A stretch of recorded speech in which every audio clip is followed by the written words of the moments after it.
Hello dear 90s, I am Mrs. Ekta God with my next one video of biology from the tissues. And in this video I am going to complete about the complex permanent tissues. Now let's begin about the complex permanent tissues. So guys, in my previous video I explained you about the simple permanent tissues. Simple means those are having a very simple structure. Any single kind of layer is present in the structure and any simple kind of function they are handling. और complex permanent tissues क्या है? Complex means those are having little bit complicated structure, ठीक है, little bit more function then the simple kind of permanent tissues. तो देखते हैं complex permanent tissues कैसे होते हैं. These are the tissues made of different type of cells. All the cells combine to perform a common function. ठीक है. अब यहाँ पर ये टिश्यूज बहुत अलग अलग सेल से मिलकर बने हैं, लेकिन वो सभी सेल्स एक दूसरे को हेल्प प्रोवाइड करती हैं और एक कॉमन फंक्शन करती हैं. तो इस तरह की कोई भी कंडीशन होगी उसको हम कॉम्प्लेक्स परमानेंट टिश्यूज कहेंगे. ठीक है. देखो यहाँ पर जैसे एक डायग्राम में दिखाया है कि ये जाइलम ट्यूब है. अब ये जाइलम ट्यूब दिखाई दे रही है और एक फ्लोएम ट्यूब दिखाई दे रही है, साथ ही साथ स्टेम भी दिखाई दे रहा है. अब ये जाइलम ट्यूब और फ्लोएम ट्यूब एक्चुअल में they are the kind of complex permanent tissues. तो अपने आप में केवल ये ट्यूबुलर स्ट्रक्चर नहीं है, they are made up of different type of parts. अभी हम उनके बारे में पढ़ेंगे.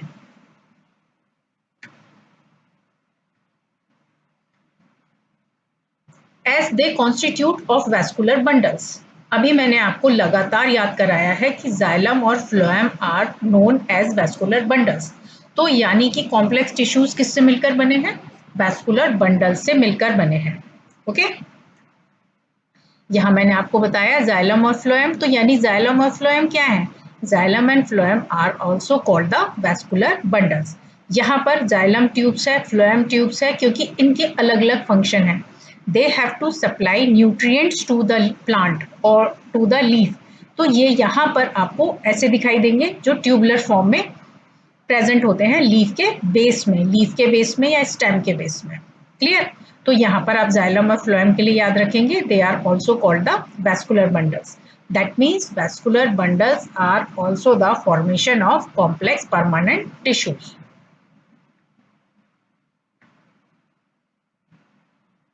As complex permanent tissues are of two kinds. One is the xylem, another one is the phloem. बहुत अच्छे से इन नामों को आप रिपीट करेंगे और याद करेंगे. अब इनका क्या फंक्शन है?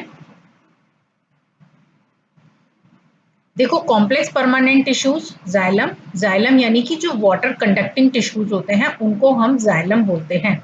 अब कैसे याद रखेंगे इनको? जाइलम में से जल की आवाज आ रही है और वाटर को हिंदी में क्या बोलते हैं? जल. ठीक है. तो जो जल ले जाने वाले हैं वो जाइलम हो गए. एंड फ्लोएम फूड कंडक्टिंग है. फ्लोएम को यदि हम हिंदी में साउंड निकालें तो फल की आवाज आती है. फूड मीन्स भी हम फल कह सकते हैं, खाना होता है, लेकिन हम food means F for fruit, F for फल, एफ एंड फ्लोएम, तो तीनों में ही एक ही जैसी आवाज आ रही है, तो हम बहुत आसानी से इन्हें याद रख सकते हैं. ठीक. Xylem are the water conducting tissues, phloem are the food conducting tissues. ठीक है. The structure of the stem and the root. अब ये देखो कोई भी प्लांट है उसकी ग्रोथ किसकी वजह से होगी? जब उनमें न्यूट्रिएंट्स जाएंगे. जैसे कि यदि आपकी हेल्थ अच्छी है तो वो क्यों है? क्योंकि आप एक बैलेंस डाइट ले रहे हैं, आप न्यूट्रिएंट्स ले रहे हैं. तो कॉम्प्लेक्स टिश्यू का फंक्शन ही ये होता है कि एक प्लांट को सही डाइट प्रोवाइड करना. ठीक है. तो इसमें जाइलम तो उसको जल प्रोवाइड करता है यानी वाटर प्रोवाइड करता है, और फ्लोएम क्या प्रोवाइड करता है? फूड मटेरियल प्रोवाइड करता है. किसको? किसी भी प्लांट को.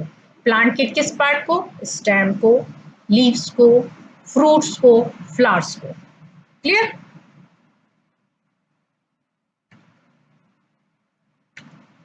अब हम देखते हैं xylem tissues. Xylem tissues actual में हैं क्या? देखो इनका जो बेसिक नेचर होती है वो क्या होती है? These are dead and thick walled cells. अब जाइलम टिश्यूज, क्योंकि प्लांट ऐसा नहीं है कि हर रोज नया होगा, रीबर्थ होगा, जैसे कि एक ह्यूमन बीइंग है, उसका बर्थ होगा, फिर डिकम्पोज होने की कंडीशन में हमारी बॉडी धीरे धीरे इनएक्टिव होती चली जाती है और फिर हमें मरना होता है। लेकिन प्लांट्स के साथ में ऐसा नहीं होता है, क्योंकि प्लांट्स बहुत बहुत लंबे टाइम तक जिंदा रहने की कैपेसिटी रखते हैं, इनका लाइफ स्पान बहुत गुड होता है। ठीक है, तो दीज आर डेड, ये डेड टिश्यूज भी रखते हैं और इनकी वॉल भी थिक होती है।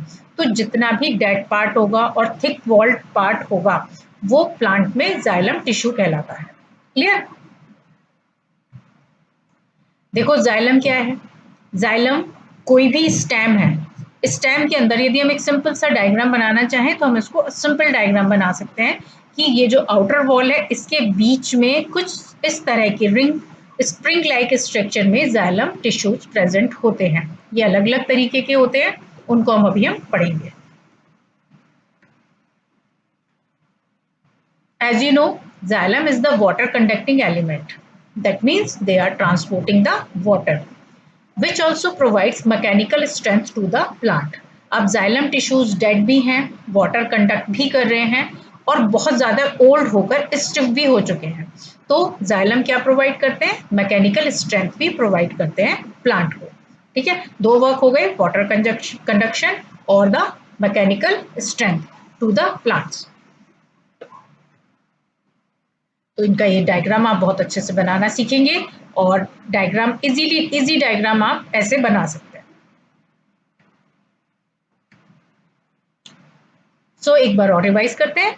Xylem transport water and minerals from roots to leaves, contain two types of conducting cells. ठीक है, अब जाइलम भी अपने आप में एक कॉम्प्लेक्स टिश्यू है, तो ये एक तरीके की ट्यूब्यूल से नहीं बना हुआ होता है। इनमें क्या क्या प्रेजेंट होते हैं? जो मेन प्रेजेंट होती है वो टू सेल्स होती हैं, that these are tracheids, vessel, elements. अब ये देखो यहाँ पर वैसल एलिमेंट्स दिखाई दे रहे हैं, इनमें कुछ पिट्स होते हैं, पिट्स होते हैं होल्स, छोटे छोटे होल्स होते हैं। तो इनमें आप देख पा रहे हो कि वेसल्स जो हैं वो इधर से भी ओपन है और यहाँ भी ओपन होती हैं। तो वेसल एलिमेंट्स वो कहलाते हैं जो दोनों तरफ से ओपन होते हैं। और what are they doing? They are conducting the water. ठीक है, अब ट्रैकीड्स क्या होती हैं? Tracheids are the close vessels. देखो यहाँ पर ये क्लोज रहती हैं, ये इनके जो किनारे होते हैं ये क्लोज रहते हैं। तो ये क्या कर रही हैं? Tracheids, tracheids are storing the water for the future, for the nourishment of the plants. अब जैसे कि हम प्लांट को यदि वाटर नहीं भी देते हैं तो प्लांट काफी टाइम तक सरवाइव करता है। क्यों? क्योंकि वहां पर ट्रैकीड्स भी हैं जिनमें वाटर स्टोर रहता है और जब भी प्लांट को रिक्वायरमेंट होती है तो इन पिट्स से वो वाटर एब्जॉर्ब करता रहता है। ठीक है, तो यानी कि दो मेन पार्ट हो गए, एक तो वेसल एलिमेंट्स हो गया और ट्रैकीड्स हो गया। ठीक है, अब वाटर कहाँ से लेते हैं? ये रूट्स एब्जॉर्ब करती हैं और रूट्स एब्जॉर्ब करके वाटर को लीव्स तक ले जाती हैं। तो दैट मीन्स कि जाइलम में जो भी वाटर कंडक्शन होता है वो एक ही डायरेक्शन में होता है। That means unidirectional transportation of water is present in xylem tissues. Clear? अब देखते हैं टाइप्स ऑफ जाइलम टिश्यूज। अब देखो आपने दो टाइप्स तो पढ़ लिए, लेकिन इसके अलावा दो और चीजें प्रेजेंट होती हैं जो जाइलम के स्ट्रक्चर को कंप्लीट करने में हेल्प करती हैं। तो जाइलम इस तरह से चार तरह के होते हैं। एक तो xylem tracheids, xylem vessels, xylem parenchyma, xylem fibres. Okay,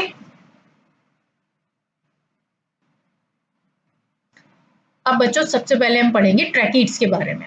बहुत क्लियरली मैंने लिखा हुआ है, एक एक पॉइंट यदि आप याद करते हैं मेरी वीडियो से तो I am very sure that you will not forget a single word. Okay, and you all will score a very good percentage in your class and you will not do any kind of mistake in your question papers. It's my faith and I am getting the same result from many of the students.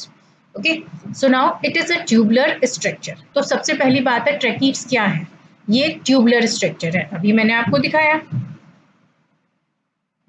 अब इसका हम एक diagram और देख लेते हैं। Tubular structure है, ये देखो इनके दोनों एंड पॉइंट्स कैसे हैं? क्लोज हैं और यहाँ पर पिट्स भी प्रेजेंट है, यानी कि जब तक प्लांट को जरूरत नहीं है यहाँ पर वाटर स्टोर्ड रहेगा और जब प्लांट को वाटर कहीं से नहीं मिल रहा है then it will start to absorb from the tracheids. ठीक है, तो इन पिट्स से वाटर बाहर आने लगेगा और then it can be utilized by the plant. तो एक कंडीशन हो गई, they are having the tubular structure. What is the second? The cells are elongated with sharp ends. ठीक है, जैसा आपने भी देखा कि इनकी जो एंड्स हैं वो शार्प एंड से क्लोज रहते हैं, यानी कहीं से भी कोई भी पॉसिबिलिटी नहीं है कि वाटर यहाँ से सिक्रीट होना शुरू कर देगा। No, it will store for the future needs of the plants.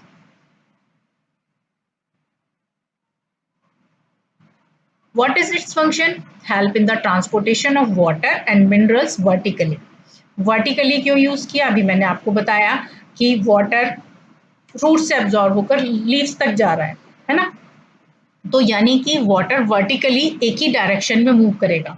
Water के साथ ये तो कंडीशन है नहीं कि वो बारिश की तरह नीचे आने लगेगा प्लांट्स में, तो वाटर तो केवल एक ही डायरेक्शन में ऊपर की तरफ ही राइज अप होता चला जाता है। तो that's why we use the term vertically.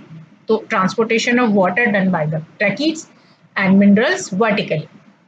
It is helping, not it is doing. ठीक है, ये अंतर है केवल वेसल्स और ट्रैकीज में। It is helping in transportation and it is storing the water for the future needs. It is diagram. बहुत आसानी से भी आप इस डायग्राम को ड्रॉ करेंगे तो आप बहुत इजीली बना सकते हैं। यहाँ पर आपको एक स्क्वायर बनाना है, एक कॉनिकल शेप बनानी है और इस तरह की ही एक कॉनिकल शेप यहाँ पर बनानी है, या आप एक कंप्लीट कॉनिकल शेप बनाइए और उसको बीच में से रब कर दीजिए और लाइंस बना दीजिए। बहुत आसानी से आप इस डायग्राम को ड्रॉ कर सकते हैं। ठीक है, their main function is conduction of water. ठीक है, तो ट्रैकीड्स का भी मेन फंक्शन क्या होगा? वाटर कंडक्शन ही होगा, क्योंकि ये जाइलम का ही पार्ट है और जाइलम का फंक्शन होता है टू कंडक्ट द वाटर। तो डायग्राम आपको अच्छे से याद हो गया होगा। मैंने आपको इतनी बार इसीलिए दिखाया है जिससे आपके माइंड में ये सेट हो जाए कि this is the picture of tracheid. Clear? अब देखते हैं वेसल्स। तो जाइलम वेसल्स क्या है? Xylem vessels is a tubular structure. Tubular structure है because they have to work like a water pipe. जैसे हमारे घर में वाटर पाइप्स लगे हैं ऐसे ही इनको वर्क करना है, तो ये भी ट्यूबुलर स्ट्रक्चर ही होते हैं। लेकिन दूसरी क्या कंडीशन है? They are not close at their ends, they are open. ये अपने दोनों तरफ से खुले हुए होते हैं और एक दूसरे से वेसल्स जुड़ी रहती हैं। They are having not less pits, इनके पास कम पिट्स नहीं होती है, दे आर हैविंग मोर पिट्स। इनके पास पिट्स का नंबर ज्यादा होता है, इनमें ज्यादा होल्स होते हैं, क्योंकि continuous they have to supply water towards the stem, in the branches, in the leaves, in the fruits, in the flowers. Okay? More about it. The cells are elongated and aligned end to end. तो sales elongated होती हैं, बहुत लंबी लंबी sales होती हैं, जिससे इतने ह्यूज ट्रीज होते हैं। यूकेलिप्टस होता है, नीम पेड़ होता है, बरगद का पेड़ होता है, बहुत ऊंचाई तक पानी को ले जाने का काम करता है। तो ये सेल्स लंबी होती हैं और एक के बाद एक लगी रहती हैं। ठीक है, जैसे आपके यहाँ वाटर पाइप घर में जुड़े रहते हैं और ज्वाइंट रहते हैं एक दूसरे से, same like vessels are having the structure. तो यहाँ पर जैसे एक वेसल है, इसके बाद एक वेसल यहाँ जुड़ी होगी, एक वेसल उससे ऊपर जुड़ी हुई होगी। ठीक है ना? what are they doing? Help in the transportation of water and minerals vertically. तो सिंपल, ये भी हेल्प कर रही है ट्रांसपोर्टेशन में। So whenever plant have required the water, then vessel start to absorb and start to carry the water at the tip of the plant or the trees or wherever it is required. ठीक है ना? तो दोनों का function लगभग same ही हो गया, लेकिन डिफरेंस क्या हो गया? Tracheids are close vessels, vessels are open vessels. Diagram बहुत आसानी से आप ड्रॉ करेंगे और ये कंपल्शन है, यदि आप मेरी वीडियोस को देख रहे हैं then side by side you have to draw the diagram. Okay, their main function is conduction of water. तो वेसल्स का भी मेन फंक्शन क्या है? They are also conducting the water.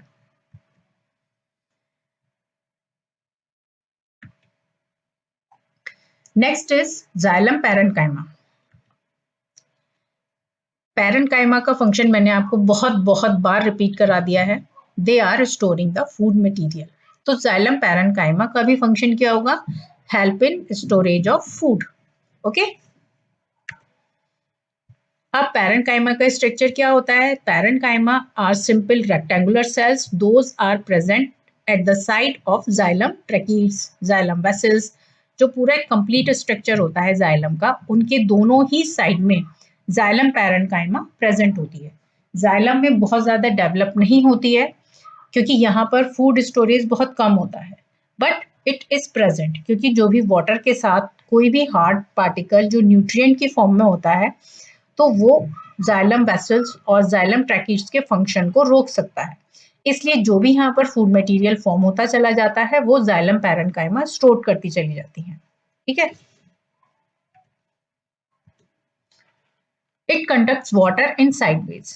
अब जाइलम पैरेन्काइमा का फंक्शन क्या है? क्योंकि ये जाइलम का पार्ट है, तो इनको भी क्या करना है? They have to conduct the water in sideways. जो साइडवेज है, जहां पर भी हार्ड मटेरियल है, उनको वाटर प्रोवाइड करने के लिए they have to do the same work. That's why it is a part of xylem. अब आपका इसको डायग्राम आप ड्रॉ करेंगे और न्यूक्लियस दिखा रखा है, यहाँ पर साइटोप्लाज्म ड्रॉ किया हुआ है। बहुत ही सिंपल सा डायग्राम है, आप इसको वर्टिकली भी बना सकते हैं और आप इसको हॉरिजॉन्टली भी बना सकते हैं। मैंने वर्टिकली इसलिए बनाया है कि मोस्टली स्टेम में प्रेजेंट होता है, तो ये इलोंगेटेड ही होती है, इसलिए हमने इसको पैरेन्काइमा को हमने वर्टिकली ड्रॉ किया है। नेक्स्ट आता है जाइलम फाइबर्स। देखो फाइबर्स से आपको लग रहा है कि कुछ हेयर लाइक स्ट्रक्चर्स होंगे, so they are supportive in function. Fibres क्यों होते हैं? किसी भी मेन स्ट्रक्चर को सपोर्ट प्रोवाइड करने के लिए, तो xylem fibres are supportive in function. अब देखो ये तो ट्रैकीड्स हो गए जो दोनों तरफ से बंद है, ये वेसल्स हो गए जो एक तरफ दोनों ही तरफ से खुली होती हैं और एक दूसरे के साथ जुड़ी रहती हैं। ठीक है। यहाँ पर ये होते हैं जाइलम फाइबर्स। कुछ थ्रेड लाइक स्ट्रक्चर्स होते हैं जो हार्ड हो जाते हैं और हार्ड होकर धीरे धीरे डेड स्ट्रक्चर बनाकर प्लांट को सपोर्ट प्रोवाइड करते हैं। ठीक है। तो वो जाइलम फाइबर्स होते हैं। तो जाइलम फाइबर्स इन तीनों ही ट्रैकीड्स, वेसल्स और पैरेन्काइमा को सपोर्ट प्रोवाइड करते हैं। The cells are both elongated and pointed at the end. अब क्योंकि ये ट्रैकीड्स के साथ भी हो सकती हैं, ये वेसल्स के साथ भी हो सकती हैं, ये पैरेन्काइमा के साथ भी हो सकती है, तो दैट विल डिपेंड कि वहां पर किस तरह के फाइबर्स की जरूरत है। So that these can be elongated or the pointed at the end. So here you can learn to draw the diagram. ये मेरी एडवाइस है कि जो भी बच्चे एनसीईआरटी के डायग्राम्स ड्रॉ करना सीखते हैं तो वो बहुत सही डायग्राम्स हैं, लेकिन फिर भी आपको यदि डिफिकल्ट लगते हैं तो आप ये डायग्राम्स भी ड्रॉ कर सकते हैं। अब देखो बच्चों, ये जाइलम का एक मूविंग स्ट्रक्चर मैंने आपको शो किया है। यहाँ पर आप देख सकते हो ये वेसल्स हैं। ठीक है। वेसल्स वाटर को ले जा रही हैं क्योंकि ये आपस में एक दूसरे से जुड़ी हुई हैं। इसके अलावा यहाँ पर इनकी सपोर्ट के लिए जाइलम फाइबर्स प्रेजेंट होते हैं। ये जाइलम फाइबर्स हैं जो इनको सपोर्ट प्रोवाइड कर रहे हैं। और फिर देखो यहाँ पर बीच में ही एक पॉइंटेड आपको ट्रैकीड्स दिखाई दे रही हैं। तो ये ट्रैकीड्स क्या हैं? ये ट्रैकीड्स हैं जो वाटर को स्टोर करके रखते हैं और इन्हीं के बीच बीच में फाइबर्स प्रेजेंट होते हैं। अब यहाँ पर ये साइड वॉल्स में देखो, ये साइड वॉल्स में क्या प्रेजेंट है? पैरेन्काइमा प्रेजेंट होती हैं। यदि कोई भी food material at the time of conduction included with the water that get stored by the xylem parenchyma. तो यहाँ से आप बहुत क्लियरली याद रख सकते हैं कि जाइलम के 4 कंपोनेंट्स होते हैं: xylem vessels, xylem fibres, xylem tracheids and xylem parenchyma. So it was about the xylem. So now it is the time to check yourself how much you have learned, how much you have grasped from the content. So now be ready to write the answers in the chat box and check yourself how much you are able to learn after listening my videos. So your first question is,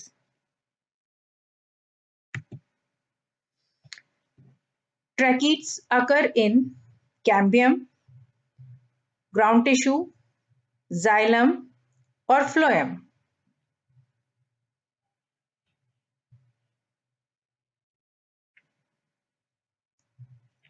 Now check your answer. Yes, of course, it is xylem Why? Because trachete is the part of xylem. Cambium is the part of sclerenchyma tissues or the outer covering of the stem. Ground tissues which is filled inside the plant. Phloem is that conducting tissues which is carrying the food to the plant.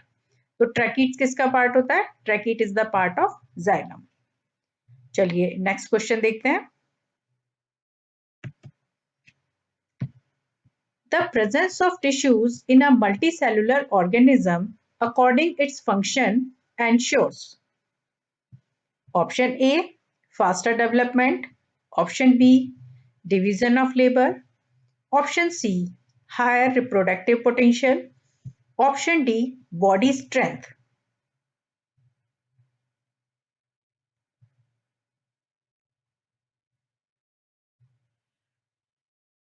चलिए अब answer देख लेते हैं. Yes of course division of labour, क्योंकि मैंने आपको बताया ही था कि बहुत सारे टिश्यूज हैं मल्टी सेलुलर ऑर्गेनिजम्स में, तो वो मिलकर बहुत सारे फंक्शंस करते हैं. तो ये प्रोसेस डिवीजन ऑफ लेबर कहलाता है. फास्टर डेवलपमेंट एक ही डायरेक्शन में होगा. हायर रिप्रोडक्टिव पोटेंशियल ये रिप्रोडक्शन से रिलेटेड है, यानी कि ब्रीडिंग सिस्टम से रिलेटेड है. Body strength is the power of your body. So work division is present only in the division of labor. Don't forget about it. Now see, the function of vessels or xylem is to option A translocate water and minerals, translocate organic food, translocate water alone, translocate water, minerals, provide mechanical strength. It's very easy. I hope you will get the correct one. Check your answer. Yes, of course, because vessels or xylem are doing all other work which is related to water. तो water से क्या क्या मिल रहा है? water तो पास transfer हो ही रहा है. water में घुलकर minerals भी प्लांट को मिल रहे हैं और मैकेनिकल स्ट्रेंथ भी वो प्रोवाइड कर रहा है, क्योंकि जब तक फूड फॉर्मेशन नहीं होगी, जब तक प्लांट को वाटर नहीं मिलेगा. Next question is which of the following is not a type of cell found in xylem tissues? Option A tracheids, option B vessels, option C xylem parenchyma, option D sieve tubes. आपको इनमें से वो type बताना है जो xylem का kind नहीं है.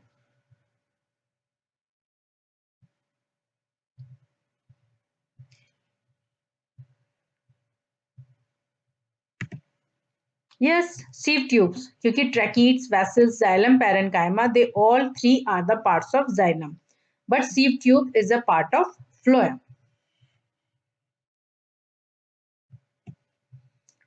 चलिए देखते हैं आप इसको सॉल्व कर सकते हैं कि नहीं.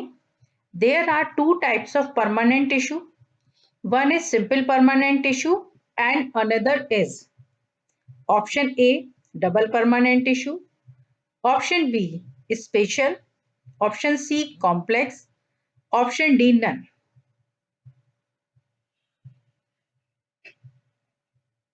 Think answer. Now let's check the answer. Yes, complex tissues, क्योंकि जितने भी परमानेंट टिश्यूज हैं वो दो पार्ट में डिवाइडेड हैं. One is the simple permanent tissue, another is the complex permanent tissue. Okay, so it was about the permanent tissues. In my next video I will start about the phloem. Phloem is also a complex tissue, so don't forget to learn about the phloem in my next video. Have a nice day. Have a happy day. Bye bye.